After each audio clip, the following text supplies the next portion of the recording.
This is the true story of the Three Little Pigs by A. Wolfe, as told to John Seska. Everybody knows the story of the Three Little Pigs, or at least they think they do. But I'll let you in on a little secret. Nobody knows the real story because nobody has ever heard my side of the story.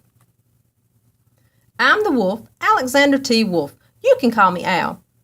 I don't know how this whole big bad wolf thing got started, but it's all wrong. Maybe it's because of our diet. Hey, it's not my fault wolves eat cute little animals like bunnies and sheep and pigs. That's just the way we are. If cheeseburgers were cute, people would probably think you were big and bad too. But like I was saying, the whole big bad wolf thing is all wrong. The real story is about a sneeze and a cup of sugar. This is the real story. Way back in Once Upon a Time, I was making a birthday cake for my dear old granny. I had a terrible sneezing cold. I ran out of sugar. So I walked down the street to ask my neighbor for a cup of sugar. Now this neighbor was a pig, and he wasn't too bright either. He had built his whole house out of straw. Can you believe it? I mean, who in his right mind would build a house of straw? So, of course, the minute I knocked on the door, it fell right in. I didn't want to just walk into someone else's house, so I called, little pig, are you in? No answer. I was just about to go home without the cup of sugar for my dear old granny's birthday cake. That's when my nose started to itch. I felt a sneeze coming on. Well, I huffed. And I snuffed, and I sneezed a great sneeze. Achoo! And you know what? That whole darn straw house fell down, and right in the middle of the pile of straw was the first little pig, dead as a doornail. He had been home the whole time. It seemed like a shame to leave a perfectly good ham dinner lying there in the straw, so I ate it up. Think of it as a big cheeseburger just lying there. I was feeling a little better, but I still didn't have my cup of sugar. So I went to the next neighbor's house. This neighbor was the first little pig's brother. He was a little smarter, but not much. He had built his house of sticks. I rang the bell on the stick house. Nobody answered, so I called, Mr. Pig, are you in? He yelled back, Go away, Wolf, you can't come in. I'm shaving the hairs on my chinny chin.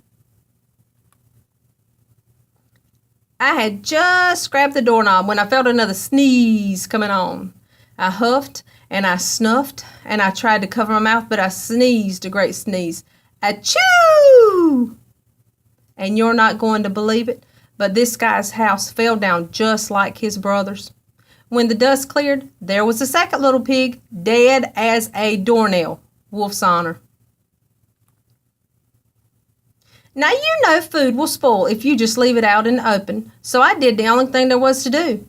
I had dinner again. Think of it as a second helping.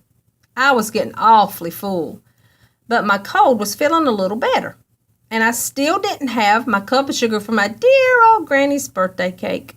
So I went to the next house. This guy was the first and second little pig's brother.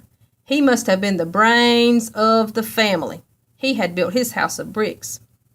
I knocked on the brick house. No answer. I called, Mr. Pig, are you in? And do you know what that rude little porker answered? Get out of here, Wolf, don't bother me again. Talk about impolite. He probably had a whole sack full of sugar, and he wouldn't even give me one little cup for my dear sweet old granny's birthday cake. What a pig.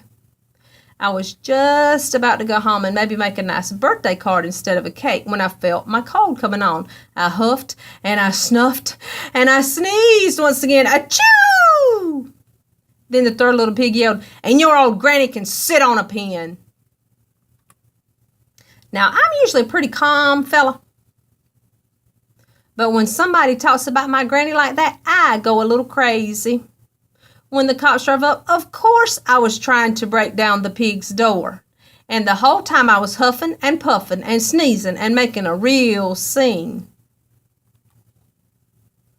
The rest, as they say, is history.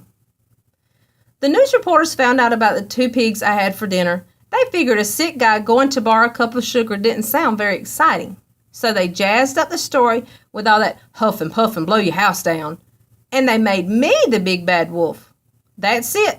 The real story. I was framed. But maybe you could loan me a cup of sugar.